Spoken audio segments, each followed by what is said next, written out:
What truly drives us? Today's guest had multiple successful exits and is still now back at it.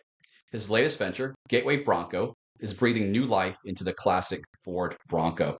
Welcome to the podcast, Seth Burgett. Hey, Seth, how's it going? It's going great, Tommy. Thanks so much for having me. Yeah, for sure, for sure. So I wanted to just take a second here and read a couple of things that you have listed on your website that describes you. None of these I check the boxes here, but Ironman triathlon, venture racer, mountain biker, endurance, barefoot water skier. Again, none of those I am. But what drives you? What drives you, Seth? Why all these things? Well, those you listed off some great things. We've had a lot of fun along the way, but all of those have led to the true passion, and that's auto racing. Small story, married 30 years, started racing a few years ago in vintage and GT4 auto racing. And my wife said, she wouldn't have married me if she knew I was going to become a race car driver. And I said, this has been a part of me since the very beginning. And she said, you never told me. And so, those dreams that we have in our head that drive us and motivate us and create so much passion. It was auto racing and didn't start it until 3 years ago. But all of those things ultimately were layover for getting to the thing that I really enjoy and have passion for today, which is vintage auto racing, classic and historic Shelby Mustangs and Porsches. And this is where I'm driven to do those athletic endeavors to be fit for the one sport that really is meaningful to me. Awesome. And then we'll get to Gateway Bronco here in a second. And so take us back to Seth coming right out of college and really looking at the world and some of the exits that you've had that have been successful. Yeah, well, thank you. I mean, coming right out of college, I had this kind of culmination of I worked really hard to get my engineering degree in mechanical engineering as a life's passion. It was like, blind ambition. I'm going to become the best possible engineer. So I was graduating, getting married in a week, and had a mortgage that would begin with a piece of paper that said I had a job. So life was kind of coming together really nicely. First job, McDonnell Douglas aircraft. And, what I came to is what's my mission in life? I worked so hard to get to that point, and then it was what's next. Everything kind of fell together so quickly. The marriage, the new house, and I haven't paid a day of rent since college. So we literally had a mortgage with a piece of paper that said we're going to start a job. I couldn't believe that was possible. So when it came to is, I thought really hard about it, and I remember the exact moment. And it's like, what is my life's mission? And it became to improve the quality of life for others. And it sounds like altruistic. It sounds, how do you come to these things? Well, I am a car guy. I love and passionate about cars and aircraft and anything that moves, that's powered, and not powered, bikes as well. But it was this mechanical aptitude that I knew was powerful. And when you're in a class of 100 other people and you stand out with this mechanical aptitude that is truly stand out, I said, well, how do I use this? I'm going to go build war machines. And that's the way I viewed it. I viewed it as I'm going to go build war machines. And it was during the Reagan era. And it was, the Globemaster of all vehicles, the C-17. And I thought, okay, I believe in this story, the show of force across the globe to maintain peace. So I bought into that. But it was a layover for what I really wanted to do, which is to develop medical devices to improve the quality of life for others. So that has been my mission statement since graduating from college, actually a week away from graduation and a week away from marriage and a week away from all those things. So I don't know if that helps you, Tommy, but that's what's driven my entire career is improve the quality of life for others, for my own family, as well as for every individual I touch on our teams. And in the end, the product that's developed and launched has to improve the quality of life for others. Yeah, I think it's what drives a lot of us is that that desire for service, right? Service to other people, this bigger cause that's beyond us, right? We all think about, our faith and family. And then in terms of the business world, right? How do you mix that purpose with profit? And it sounds kind of like you said, like cliche, little, how do you mix both of those? But I think there's a healthy way of incentivizing people to take on these massive opportunities. And so tell us some about the early projects that you've worked on that led to some of your early successes and some exits. Yeah, yeah. Well, look, I went into this knowing that at the same time we created that mission statement, I had a 10-year goal, right? So I created this 10-year goal. What's next? I mean, kind of accomplished everything I wanted to accomplish at that point. And so I wanted to become a competitive water skier. Okay, that was a pretty big deal. Wanted to start a family, but we knew we were going to wait. And I wanted to start a venture-backed company someday in the future. I had the situational awareness to know that I was a nerd, self-proclaimed super geek, and was really lucky to have a girl that was not a nerd,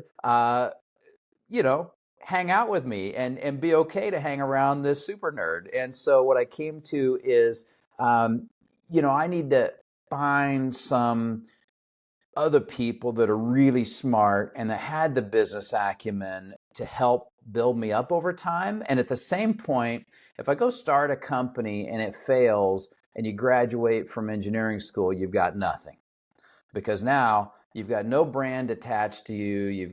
So what I said is I'm going to go put big brands attached to my name. And that was McDonnell Douglas, now Boeing. But at the time, McDonnell Douglas was, it was it. It was that or Hughes. And in an aerospace world, that was like the pinnacle. So I said, I'm going to go do a round at a big brand. We did McDonnell Douglas. It was great. And then I went to the startup because I knew the startup was where I was going to learn those pieces, the building blocks to create a company on my own someday. But I knew I needed kind of a 10-year runway. For whatever reason, I was too immature. I wasn't ready to do those things. Didn't have any business acumen in my family. So I needed 10 years to prepare, and that's what I use those 10 years for, is to prepare. The first startup then led to an exit, handshake at a lunch. That was sold, went on to the next startup, which was using the industrial background for medical devices. So now, now I'm in my sweet spot. Within about 5 years, I've now kind of settled into a beautiful sweet spot of taking this mechanical aptitude, improving the quality of life, to develop a robot to navigate guide wires through the brain using a joystick. And I said, okay, this is it for me. It doesn't get any better. I'm in my sweet spot, and I'm at that point now 30 years old. So I'm getting a little bit of the leadership is starting to come out. The technical acumen is being built, and now we're ready to go lead team. So this was a venture that was backed by Sequoia, backed by Kleiner Perkins, backed by the big names in venture capital. So it had a ton of capital. It then is looking for the best talent, and we then built out the talent of a ton of PhDs and beautiful scientists that could do crazy things that I couldn't even verbalize. And we then led that from the primitive idea to inventing a robot, to then building the robot, to then launching and eventually IPOing the company in 2004. So that was formative years for sure. Now I've got the full technical, the then global leadership in Germany and the Netherlands. And so now we've got kind of tech, leadership, and business, and business being venture-backed business and a full IPO. So, at that point, we're then starting to see the whole thing come together, and now you've got some money to work with. The IPO is done. Year after my stock broke, I'm then a free agent. I can do whatever I want with that capital, and so now we got opportunity. Now we're at age 35. We've got opportunity. We've got a little bit of skill. You could almost become the president of the United States at that point by that age. So you now have some some points to move from and some stability, some pillars. 3 kids, house, dream house is now done. We're now settled in, and we go to build another brand. So then I go to a layover at Bausch and Lomb. So again, you hear the story here: big brand, and then startups. Nobody's ever heard of these startups. So then I go back to big brand because I know what's next. Next is to go launch my own company and to go raise capital. And so I wanted to show and prove to the venture world that I can do a couple of big brand items, and Bausch & Lomb being, globally known, et cetera, and do well, and did a turnaround with Bausch & Lomb. It all went well, and then it was time to launch. And it was, April of 2008, about this time of the year in 2008, and everything was right with the world. The kids are great. My wife is great. Kids are out of diapers. Life is good. Let's go. And so, that was, there was some success along the way. But it was, it was the Henry type of success. It was high earner, not yet rich. And it was, okay, had a taste for success, had the Audi 4-door car, feeling like a big boy, but it was time to then go build, real success and create this CEO character that hadn't been built yet, right? So I hired executive coaches and paid for it on a credit card and did all of those things to kind of build up to then being able to go raise capital. And what did I know? All of those things added up because our first offering memorandum went together, Tommy, the beginning of September 2008. So when I left in April, it was all great. I'm, spending my own capital, right, to create the prototypes and do the research and get the patent applications and all those things that are happening. And then it's time to go raise the real money. And the real money is all going, no, whoa, no, the whole world is falling apart. I'm not investing in anything. And that was tough times. Those were challenging times. But all that preparation, ultimately over prepare, using the Michael Jordan approach of just over prepare, overdo it in every way. And we ended up raising our capital by March of 2009, and the real success was we took on Sony, Philips, and Sennheiser, Tommy. They had 62% market share in this little company, 50 people. Within 3 years, we had 40% North American market share. So that was, now I've got a success at that point and that stage in my career that was, I'm driving the ship. I'm the CEO.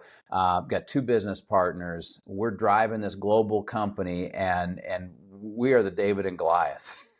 And my middle name happens to be David. So we are the David and Goliath going out into the world. And we go to China and building out our product in China because we couldn't build enough in the United States. So we had to go to China. And they're like, this is crazy. This guy, comes in a full suit, look like I'm walking through Wall Street. And they're like, okay, another one of these Americans coming over with a wild and crazy idea. A few years later, when we're 40% North American market share, they're like, wow, you guys really did it. And then we became number 1 globally in the sport headphone category. Yeah. No, it seems that you had a game plan from early on, right?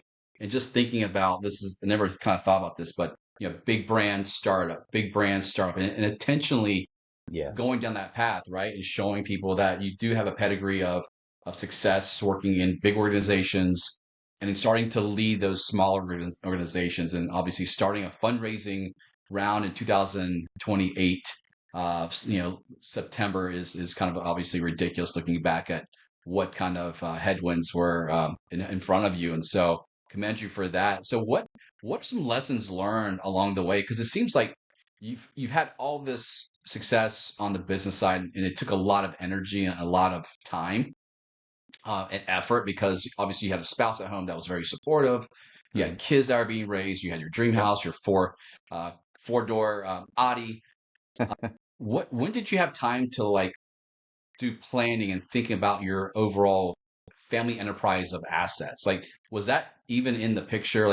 What kind of lessons could you teach people? Because I think today's interview is different than the ones I've done in the past. The ones I've done so far have all been focused on people servicing family office space and bring in different ideas to the table. But you are, I would say, what my prototypical client would look like. Someone that's an entrepreneur that is scaling personally, um, business wise, and doesn't necessarily have time to like think about all the planning that goes along with their business because, or even their families, because they're so focused on growing the business, making sure kids are fed and put in bed, and all the things that parents have to do at night, right? That we all don't think about. Um, what are lessons learned that you could help other potential clients like of mine that look like you to kind of navigate through this process? Yeah, I think, it's awareness. I'll put one word to it. It's awareness. So I had no idea what the generational skipping tax was. It's foreign language. I had no idea what an estate planner is. I had no idea what a trust really is. So, to give you background to that, my parents are both first generation educated, right? So, farmer's daughter and military. My parents were the only members of their families to become educated, right? Get a 4-year degree. So I am, truly first generation, right? My first job was on the farm. First memory is on the farm. So there's no background whatsoever in, hey, what's the GST? Hey, let's create a trust. Let's transfer this into the. None of that. There's just no perception of it. And so I think what my first indications to estate planning was really, and I'll give some props here, and this is totally unqualified, but J.P. Morgan and the Private Client Group, they had an individual, Scott Bush, right? So Jeb Bush's nephew, and Scott Bush, I haven't talked to him for years. So Scott, hey, how are you doing? He knocked on my door hard. He was like, Seth, we need to get you into YPO. Let's get you into the Ernst & Young program and see if we can qualify you as an Ernst & Young Entrepreneur of the Year.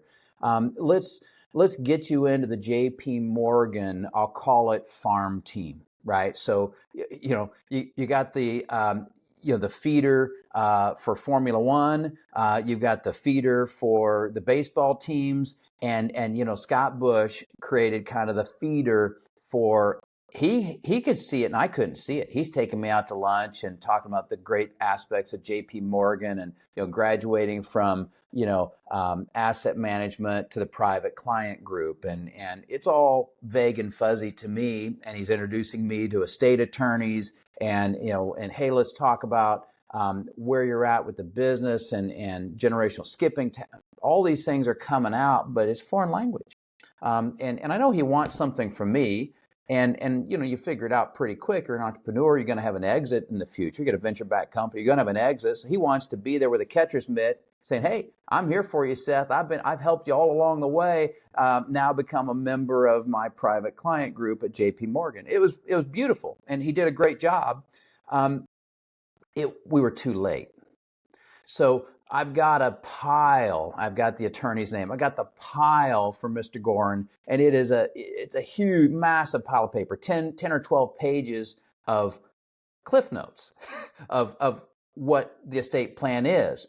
But in the end, we created so much value. You got to kind of hear the picture of that last company. We went from 0 revenue to 150,000 in revenue to $1 million to 10 million to 25 to 50. You hear the growth path, right? It's exponential growth path.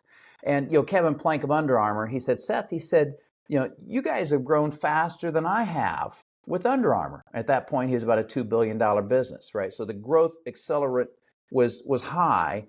And so we created so much value, and I was super majority control and majority owner that, to transfer this entity and the control into a trust, which is one of those techniques to, achieve some planning, and then the growth of the entity, the value growth of the entity, then can be not taxed. I mean, how wonderful is that? It's a great plan, but we were too late to the game. I met Scott too late. right? So that's, you need to find those people that can help lead you down that path when you don't have time and energy. You're still, I try to create a scenario for my wife that she didn't feel the impact of a startup. How naive is that? But we still took our vacations. We still took all the things that she still had a paycheck that arrived every week. She did, I did my very best so my family didn't feel the financial burden of a startup. I did my very best. But at the same time, we're so busy, like you said, all these activities, the family's growing, the demands from family are growing. You don't have time for this whole, saving tax money in the future. You're not worried about taxes when you're not making any money. When you've made it, it's then too late. And so that's probably my biggest lesson, Tommy. And I think that although there were valiant efforts made, we were growing so fast. And then the other thing is we then exited when we were raising our next round of capital, raising about a $40 million round of capital from professional investors. And instead, we ended up selling the company. So then it became way too late to capture all that value growth and the trust. We then took the burden directly and ended up not executing on the plan that we created in pages and pages of documents. We ended up not using that because we were so late to the game. We're saving that for this venture. Yeah. No, and that's a story that I hear a lot, right? People are I think it comes too quick. Even though it's taken 10 years, right, to build this business, it comes quicker than they know. But I tell clients that it's okay. It's the lesson learned. You're exposed now to this opportunity that, in the next venture, you would be thinking about this more as a holistic piece to your overall pie. And we'll talk about, Gateway Bronco and maybe the things you're doing there now that you're armed with this information. But I tell families a lot of times, like, don't worry about those missed opportunities because if you're not ready for it, even though it's great on paper, it saves you taxes. If you're not ready for it, prepared, it can create chaos in your life.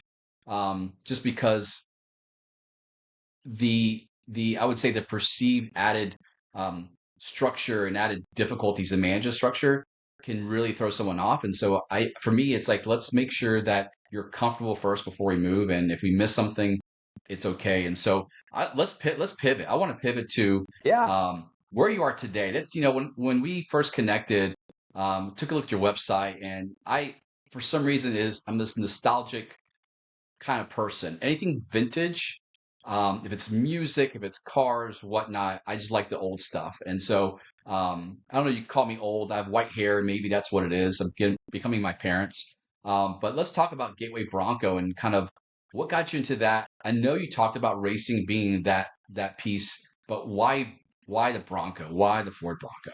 Yeah, great question. Well, look, we're going to go back for a second, Tommy. We're Gen Xers and we should be proud of it. We should be wearing a t-shirt. We're Gen X. We lived a great childhood. No matter what, Yes, we had phenomenal childhood. So we're just exactly. trying to extend childhood into adulthood.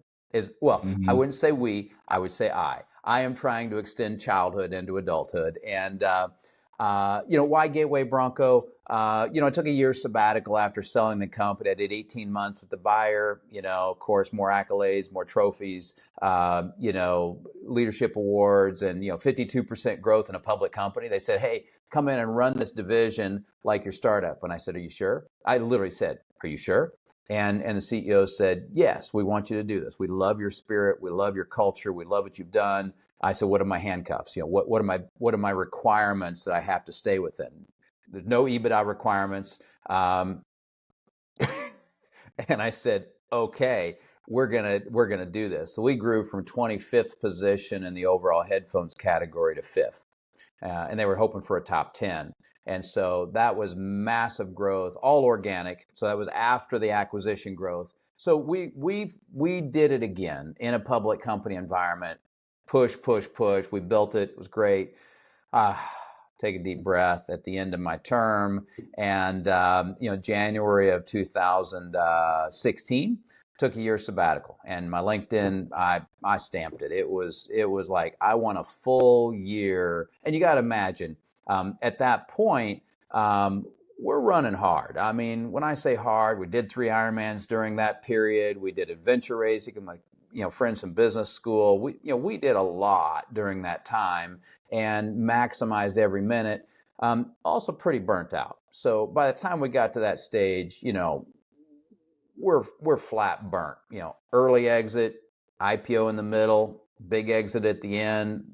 We're tired. I mean, it's deep, deep tired. So I took a year sabbatical, and I wanted to go to the mountains, the rivers, and the streams, and get clean with life and clear with life. And I've always had a 10-year plan, Tommy. So since the beginning of time, I've had a 10-year plan. In fact, yesterday with YPO was our offsite, or the day before, we did our next 10-year plan, right? I got a 20-year plan. So, we just for whatever reason, I'm wired that way, but I didn't have a plan. I'm here at midlife. I'm 46 years old, and I have no idea what's next, but I'm not ready for anything. I want to shut down, and I did for months. And how did the Bronco come out? Well, our daughter, our oldest child, is ready for her license, and she wants a Bronco for her first car. I'm like, that's cool. That is super cool. Yes, let's do it. And my wife was like, no way, those are dangerous. And I said, oh, it'll be great. And so February of 2016, I just, check out some guy in Yuma, Arizona, and he seemed like an okay guy. And I don't take cash, but I take a check and fly down to Yuma one way, which is about 1,800 miles from where we live. And border Mexico, it's a little shaky, and I'm not quite sure. So I want to get out of town fast. I give him the check and get out of town, like $12,000 for my first Bronco. Original paint, cool little Bronco. And I drive it down the road. It's like, wow, there is no way I'm going to let my daughter, firstborn child, to drive something like this. They're drum brakes and all those things. So make it home, and it was a true adventure. And but I wanted an adventure, right? I love adventure. I said if Lewis and Clark left me behind, I would be upset. So had a great adventure. Plenty of trials and tribulations, as you can imagine, driving a vintage Bronco across the country. But I got this thing and loved it. It's cool. It's got lots of great potential, and no, daughter's not going to drive this car. She ended up with a Subaru, which is the right thing for her. But it came to, I had an investment thesis to create a car collection. And I wanted to create a car collection. I've had this desire for a car collection since the beginning of time. And I decided I wanted to start a car collection where I could make 3 times my money in 3 years on 30 cars. Okay, so you can say anything you want about that. It's the law of threes. It's the law of bringing things together in a way that are, how can you make 3 times your money? That's venture capital level of money, right? I mean, how do you do that? Well, I thought that there was a way, and this Bronco was not where I started. I started off with a 67 Shelby Mustang, and I'm like, well, those numbers are flatlined, right? I checked the NASDAQ, S&P, gold, Dow, and this is these numbers are all out there, right? Haggerty has this. You can go check all of this information, and the car value of many vehicles are up and down and up, but it's kind of floating plus or minus 5, plus or minus 10%. You're not going to make 3 times your money with that. So this Bronco, though, it's got a growth that is just starting from very low, but it's a steep curve. And I'm watching this curve, and I'm like, wow, the past 10 years, this thing has grown from hundreds of dollars to now thousands of dollars. That same $12,000 Bronco would have been, $600 or $800, but now it's $12,000. Okay. Yeah. The spread is good, but that same $12,000 Bronco today is $35,000 or $40,000. Okay. Wow. So that 8-year span since I saw that to today is good. And so that's how I started 30 car collection. So then I started, doing the windshield time. I call it windshield therapy, right? You can go see a therapist, or you can go rent a car and drive cross country, or do a one-way flight, pick up a U-Haul and haul these Broncos back. Remember, I'm also cheap. So, I don't want to, hire Reliable to, charge me $3,000 a car to bring a vehicle back. I want to go do it myself. So I go pick up these cars in Montana and Wyoming and wherever, and learning the people, learning the Broncos, but getting lots of windshield time. And the therapy that comes from all of that is valuable. And then the business started to evolve, started to maybe become a business. I'm a car collection right now, but then I get the cars, and they all smell. They don't have a place to store them. They all need work. I just want to drive them down to Home Depot and drive a different one every day. Remember, I'm 46, in a sabbatical, quote unquote retired. And within 3 weeks of that, my wife was like, you got to find something. You're driving us crazy. This is too much energy. You can see the energy I have now. Think about 10 years ago. So I got out of the house and started doing that. But now I've got the collection.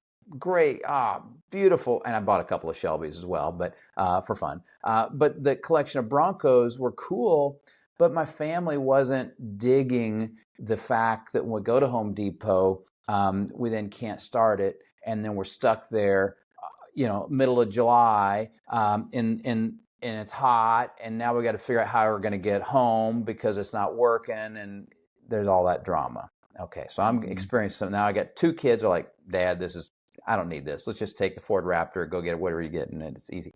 But what happened was then my wife and I did a road trip in the mountains, beautiful road trip, designed it all in the Smoky Mountains, and she's like, it's a great Bronco. It wasn't breaking down, but it had tools and things, and she was worried about it breaking down. It didn't.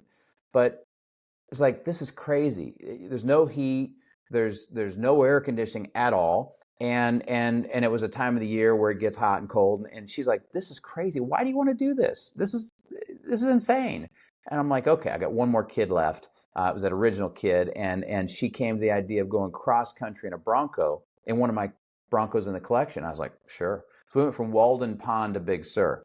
So that's Massachusetts to Canada, did a round in Niagara, then to Glacier and to Big Sur. And that is where we found the business. And it was, the ideas behind the windshield were starting to percolate. Like, I need a business. This car thing, there's some kind of business around the car thing. But then we were going cross country, and we put up a Facebook page, and 33,000 people started following us.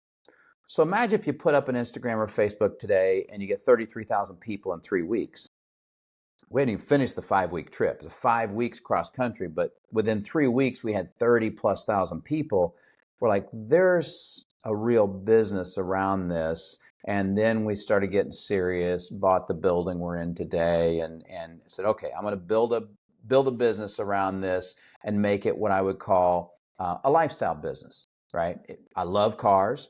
I've now got a car building company, which I'm enjoying. Met a lot of great people, along the way. Aaron Shelby, grandson to Carol, Henry Ford III. I mean, all kinds of great people, fun people.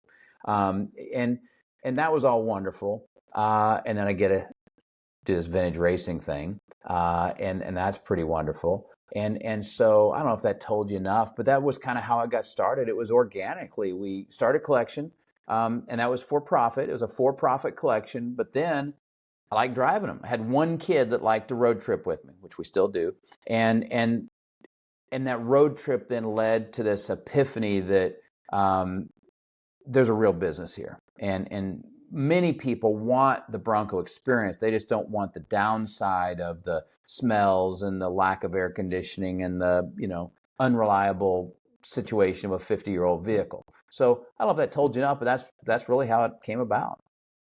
No, and thanks for sharing. That just learning how your mind thinks as you're talking, I could just see the gears in my head thinking, okay, wow, you're bringing this, like, you're a planner, right? You look at, all right, let the numbers tell me what the story is here. And the Bronco stood out, right? And there's that affinity towards the Ford company because you talked about, the Raptors, other cars that you have in your collection of fun toys. But then you started saying, okay, there's also this intangible tug to this type of adventure that you want to go on, and obviously you have the resources to kind of get this off the ground. But talk about more. So again, it was awesome the way you kind of thought about this business and started it. Tell us about those early days. Like, okay, you bought the property, you bought the building, you have all these cars in the garage. Like, how did you hire people? Are there people specific to the Bronco that you had to bring in, or is people that can just learn from Ford? Are there any ventures with Ford, joint ventures that you are thinking about or have done to kind of help with the business in terms of support? Yeah, I mean, look, I would say that the sabbatical Seth that is burnt out and winging it like a gunslinger occurred. Okay, let's put that perspective. The planning was out the window. So once the idea hit, it was like an addiction. Anybody who started a company knows what this is exactly like. And once the idea has solidified, the target zone has been hit, and you're now maverick, and you're saying, okay, I'm on target, I'm going. And you hit the launch button, and it's like, and I actually had an old LLC that I used, so I didn't even have to start a new LLC. I just grabbed an old from that estate planning. We had an extra LLC for what if we'll put all of our intellectual property. So that's what we did, and I launched it. So it was my dad and I. My dad was retired, and we bought it. First thing we did is bought a powder coating business. So if you know what powder coating is, it's dust like talcum powder, and it's black usually.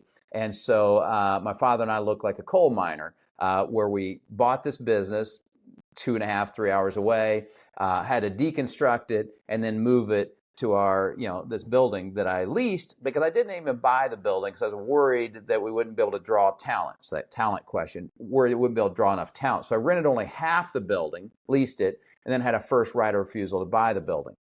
We moved all this powder coating equipment. My dad's looking like a coal miner, and he's leading that effort, getting, temporary staff's what we hired, just, local temporary staff, and they set it up, and it's put the panels together, screw it together.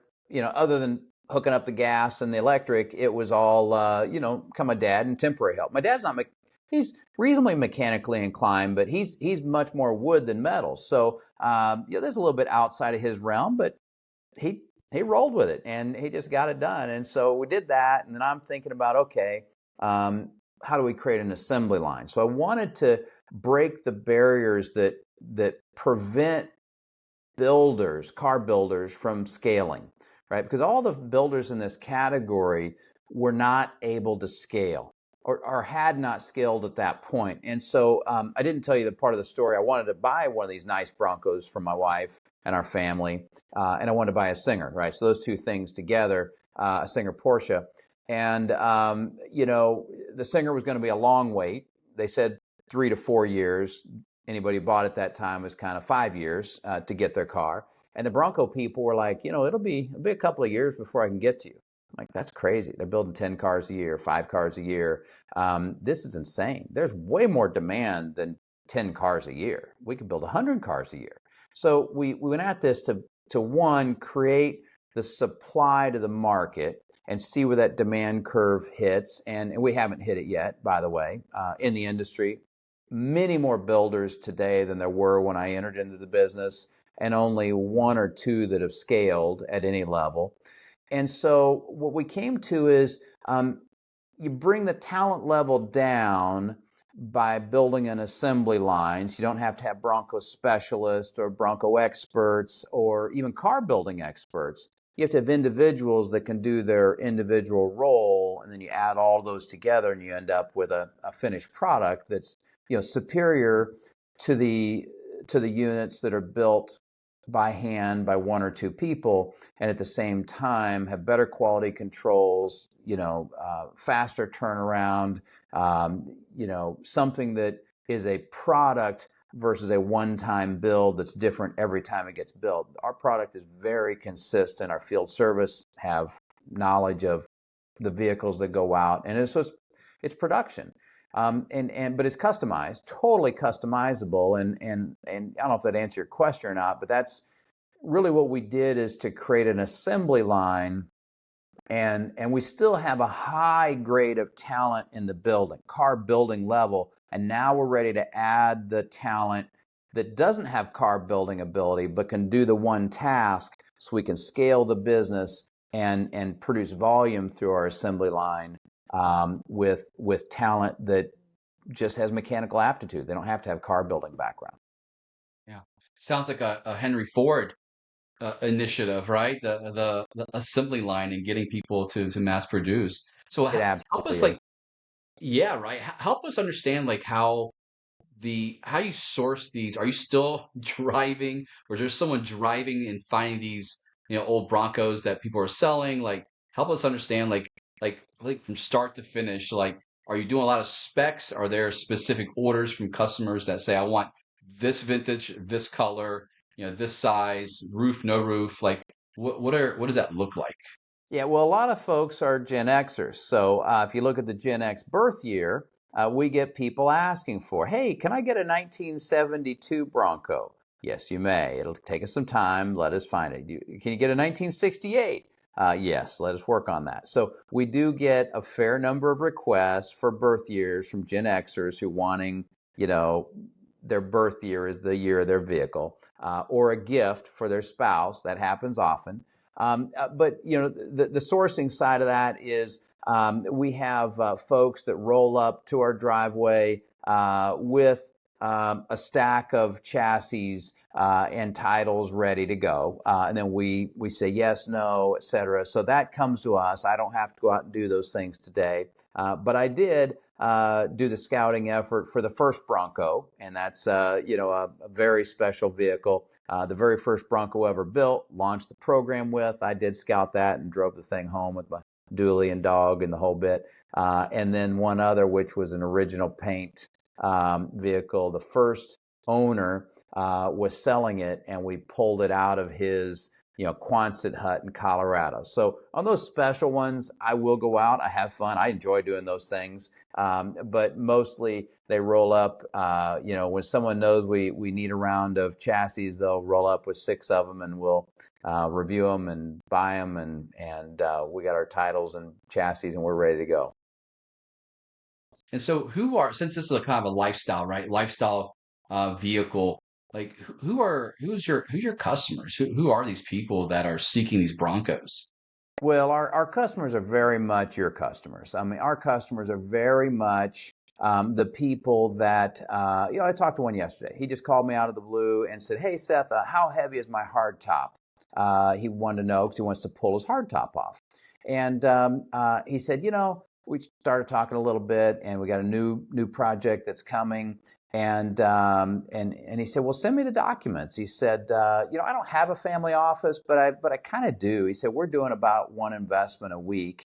And if you heard that, they're doing one investment a week. He does have a family office. He goes, it's more or less a family office, but it's not really a family office. And we're doing about one investment a week. And I'm not making investment decisions anymore. So he has that. And he runs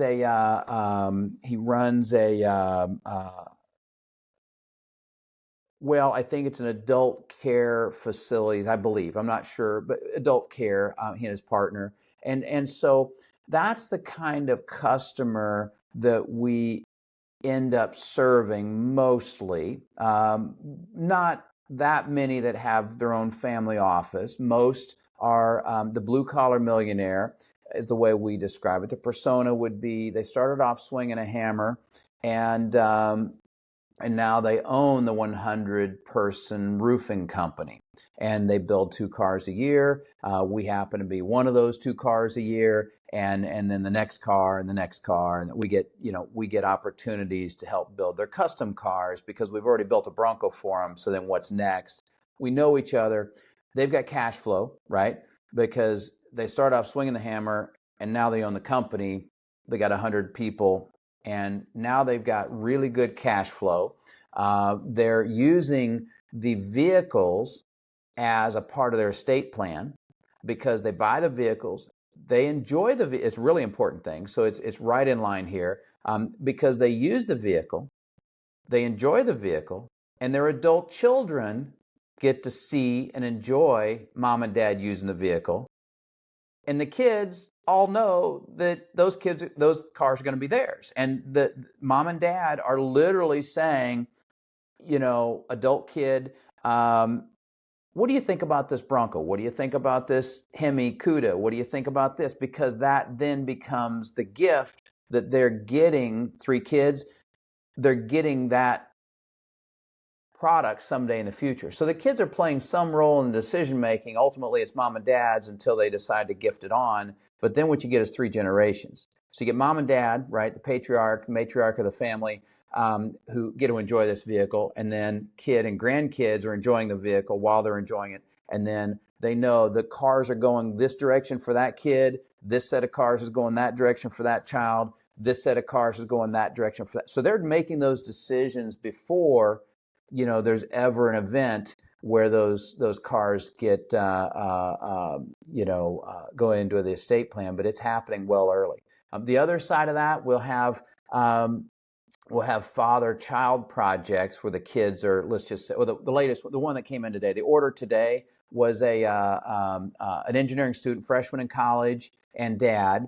And so the freshman in college made the decisions, right? He's actively making the decisions, going to make the decision on the color.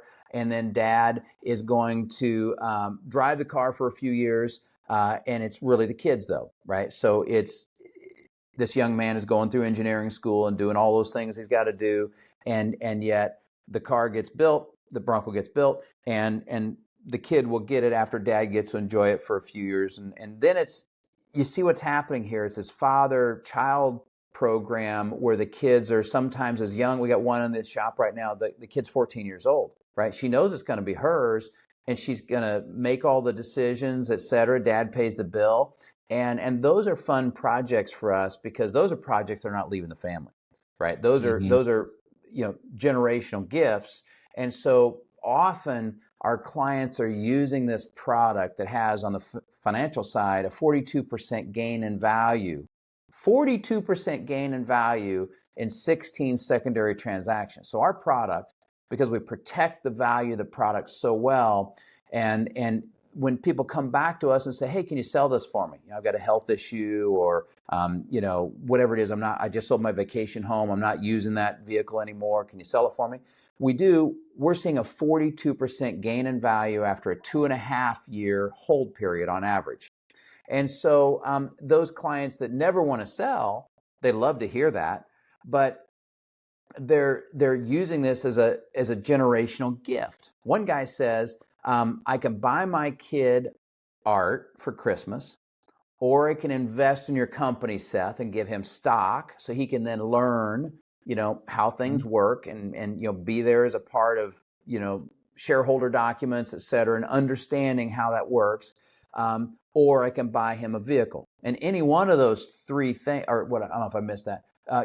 Any one of those three things works because the asset, equity, art, or car is an asset class when it's an appreciating asset and it's limited supply.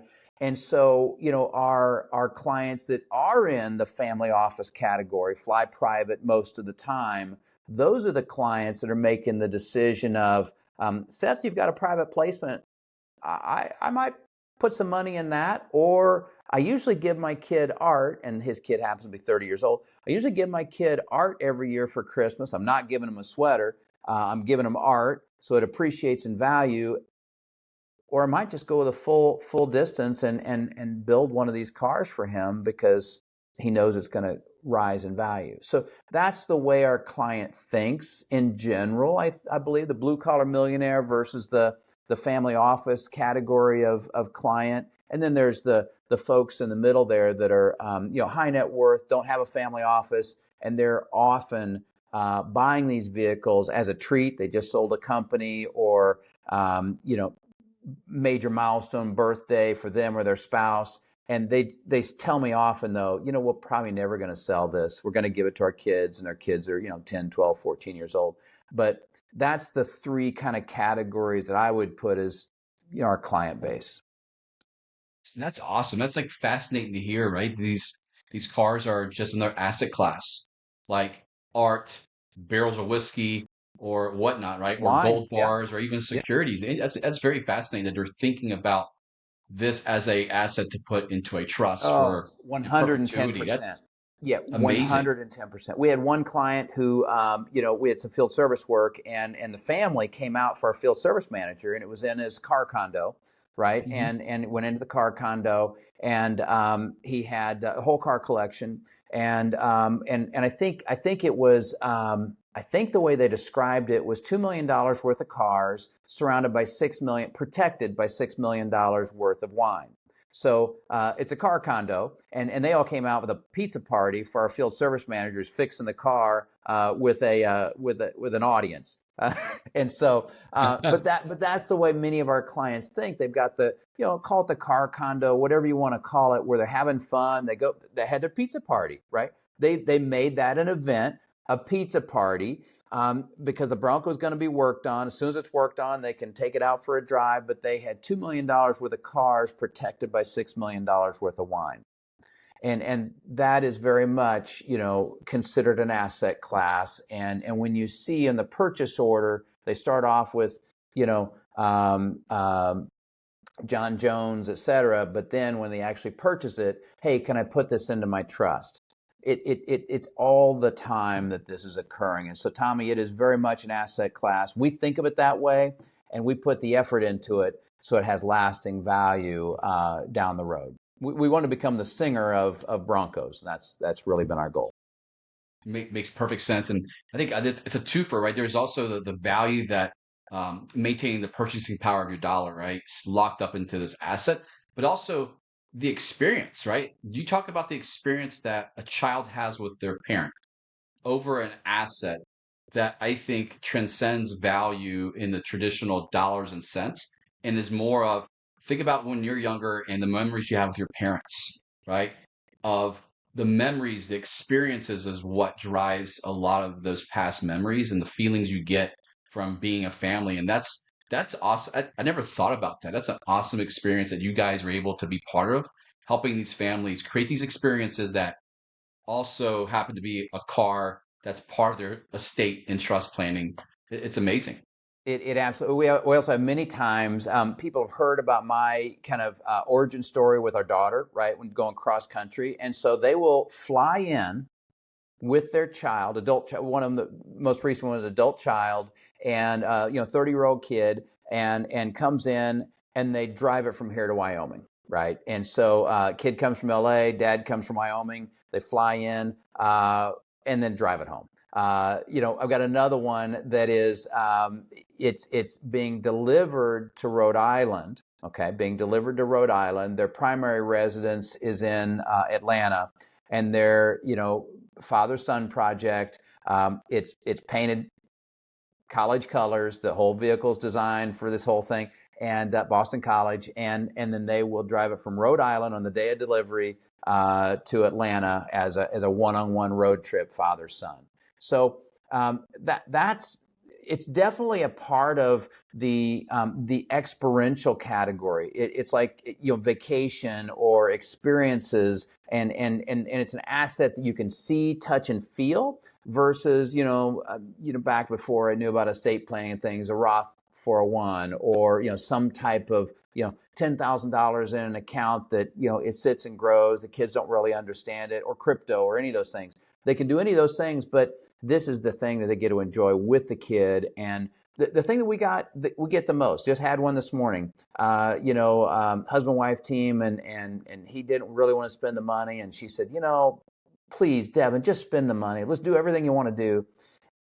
And anytime he's in a bad mood, he takes the Bronco out for a drive. Now, if that was only one time I heard that, it'd be okay. But we hear it all the time. Spouses will tell their others, say, hey, why don't you take the girls out in the Bronco and just go for a drive? And they do, and everybody's happy, because what happens in this vehicle is so different from so many other vehicles. You get the thumbs up, the smiles, the waves, the picture. I was with Howard Lutnick, right? Howard's all over the TV, all over the media. And I was in Miami with Howard. He's test driving a vehicle, and he's like, of all of my cars, he said, this thing has so much attention. People are stopping. We're in bumper to bumper traffic, and he's driving, and so many pictures. People are pulling out their phones while they're driving in bumper to bumper traffic, taking pictures and saying, that's the best thing ever. That's the vibe that you get.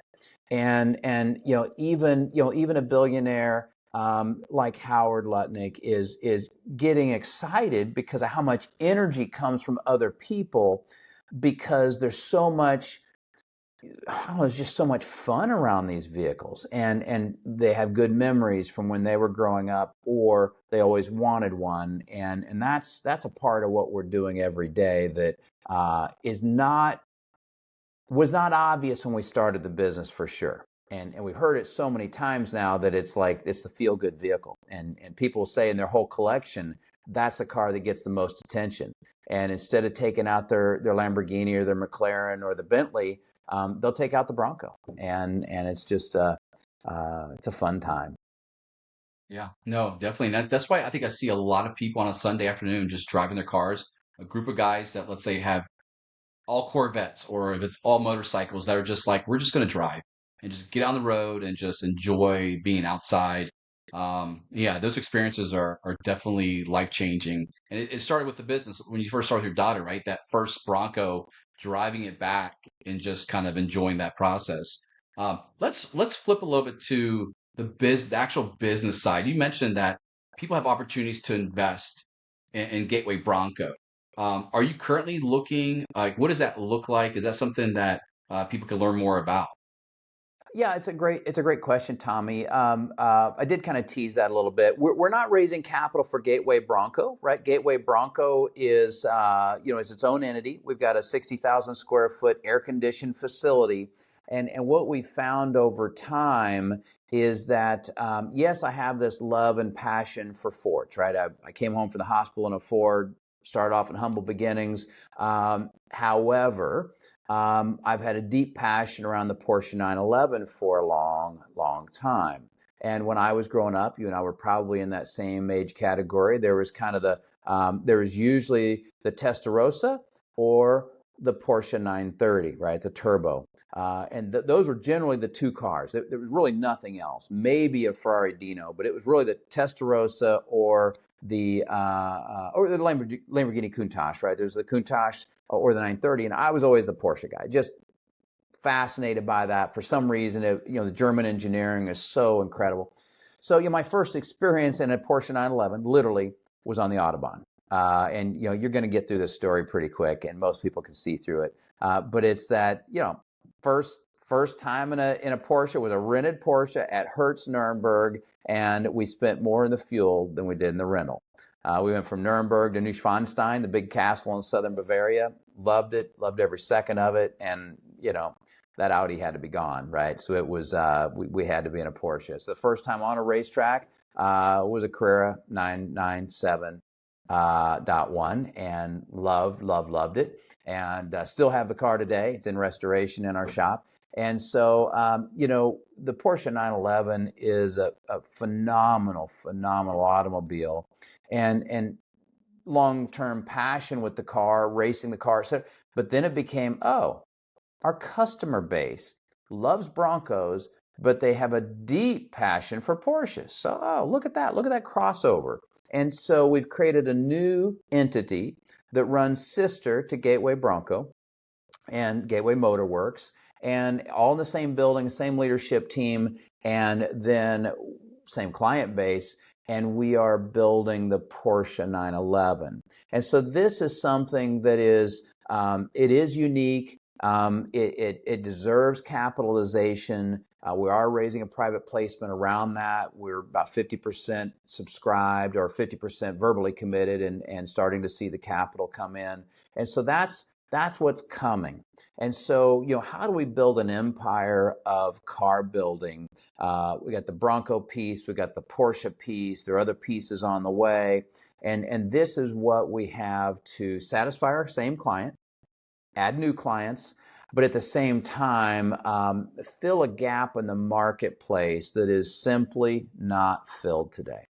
The Bronco category did not have anyone at scale building at the quality level, with field service and the service level, warranty level, or the quality level that really I felt was needed. And the same thing is true in the Porsche. In Porsche, you've got really one. You've got in the category, you've got tons of folks at $200,000. You've got really no one in the $350,000 to $800,000 category. It's blue ocean. There's no one there, and at 1.2 million and above is Singer, right? So they've got that category locked. They're the world's best in that space, and so I think that there's open opportunity, and we're filling that opportunity and starting our ramp up of that product. And that's what we're raising capital around. Cool. And so how are now let's bring in some estate planning Sure. thoughts into this picture. So you missed it the first time go around. How are you thinking about legacy planning and transitioning, ownership of these different things in your enterprise, by while maintaining control of them? How are you thinking about that right now, personally? Well, I think part of that is I'm working on growing what I would essentially create is a family office environment, right? So you create a family of businesses, a family of cash flow, a family of equity growth. That becomes, an ability to do more and more. And by the time you've got your leadership team built, you've got all of your due diligence built, you're going out and you're buying companies, you've now got essentially a family. So that's a part of where you and I first connected is, how does this work and how can we bring those things together? We've been using that term loosely here of we're building a family of businesses, all that are somewhat sister businesses tied together at some level, but at the same time, we'll be creating a family office environment. That's one. Two is certainly we're going to learn from those mistakes we made in the past as these entities gain in value and get to that point where there becomes a multiple of value, exponential growth of the valuation of the entities. Well, then there's a great opportunity to use the trust structures and use the pieces that we learned, but we're really too late to the game prior. So this is that moment and that opportunity, right? The other entity is founded and taking on capital. So there's some value there, but it's going to grow in value over time. We're using that much of that trust structure that we had before and figuring out what the right timing is now. Now that it's there, we're using the timing aspect to figure out what's the right timing to kind of pull those triggers.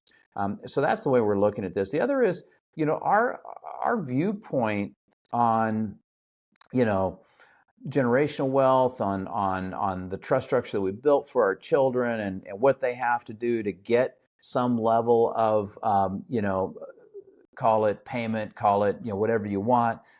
That's changed, right? So, my wife and I we just looked at things so differently now than we did, at 55 versus 45. We see the world differently. We see how our children are developing differently. Oh my goodness. We I don't even know what to say. We now see that, my wife has come to the conclusion. I was going to be done at age 55, retired and not working at all. And really she came to the conclusion more recently that, you're going to go to 75, aren't you, Seth? You're not stopping at 60. And I was like, yeah, I really do. I love what I'm doing. As long as I'm given that time frame and that window, I'm going to drive this for 20 more years, with no intent of transferring the business to a kid. We don't see that our kids are in the realm of taking on the business and running a business like this, and that's okay. And I'm okay with it. I think the family-owned transition is very challenging, and so we're just avoiding all of that challenge. And then how do you build a business and an entity, a series of businesses that can be run professionally indefinitely, not requiring an exit because they're cash flow businesses ultimately. And it's just a different mindset. Buy, build, sell versus start, grow, cash flow, and sell if you want to. And that's a different mindset than we had 10 years ago. And everything was revolving around what are we going to do when kids are out of the house and we're fully retired. And I don't have a desire to do that. I took 8 years to kind of figure that out over the past 8 years, and I want to spend our kids' inheritance with vigor versus hand over a huge pile of cash at the end. And we have definitely changed our viewpoint profoundly in where our kids are in their development and where our minds are at, where my wife has come to the conclusion that, Seth, you don't want to stop. I have no desire to stop. I love what I'm doing, love it. And so 20-year run, she knows that 65 is just an artificial age. And that, you're in this till 75 at least. And I said, yes, until I take my pass card away to the building, I'm probably going to show up at the office. So that's the longevity piece, right? We work hard to take care of our health and manage and balance our fitness with the rigors of the business. But at the same time, it's for an indefinite period, an indefinite run, not a desire to go hard and stop and do nothing. We tried that. It didn't work. So that's probably the bigger shift than it is the actual estate plan and when to transfer entities, if that makes sense.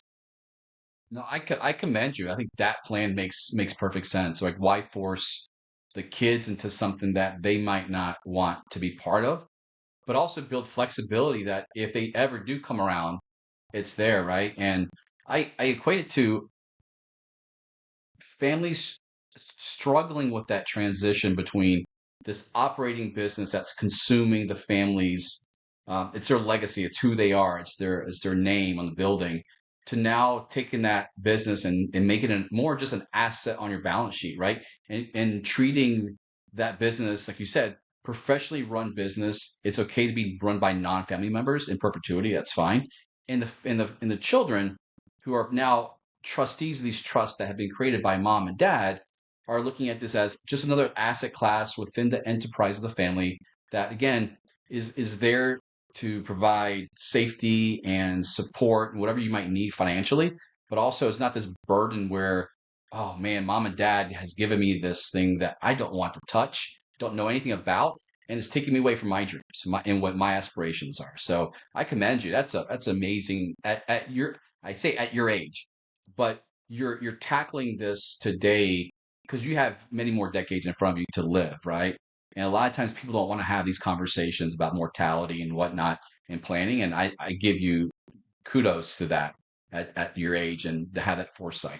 Well, thank you. I attribute an awful lot of this to YPO. So Young Presidents Organization, I attribute an awful lot of that to YPO and being in forum and watching family-owned businesses being transferred, not being transferred well, and our client base as well. You got to imagine our client base is that same group of people. So when I get close to our clients and they're having those transitions or they're taking over from dad or granddad, and we hear all of those struggles, I see the positives and the negatives.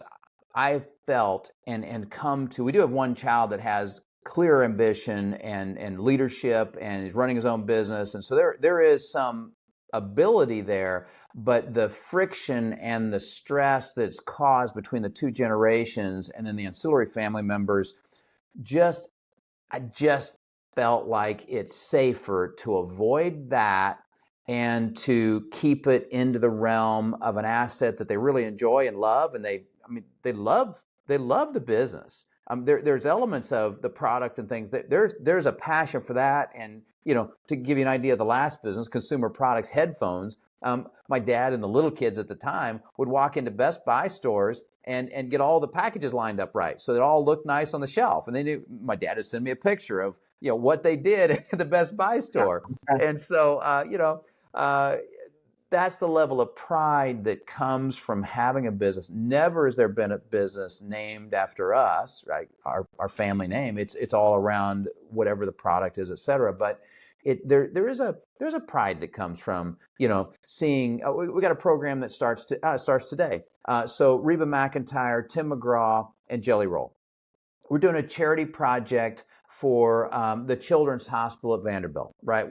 Again, remember this, improve the quality of life for others. So $2.3 million donated from our tiny company through the work that we've done to charity, right? We're a tiny company, 43 people, right? I mean, this is small, but 2.3 million so far through these charitable projects. Well, my family sees this on Instagram or YouTube or whatever, and Dad's doing a pitch, and Jelly Roll's doing a pitch, and Tim McGraw and Reba are doing a pitch for donate money for this Bronco, they they get a kick out of that, right? There's some level of pride. So there is still the attachment to what dad works so hard for, but at the same time, they don't have the burden of, oh, I've got to go work with dad, and dad doesn't like the fact that I didn't meet this deliverable, and there's none of that friction, if that makes any sense. Makes perfect sense.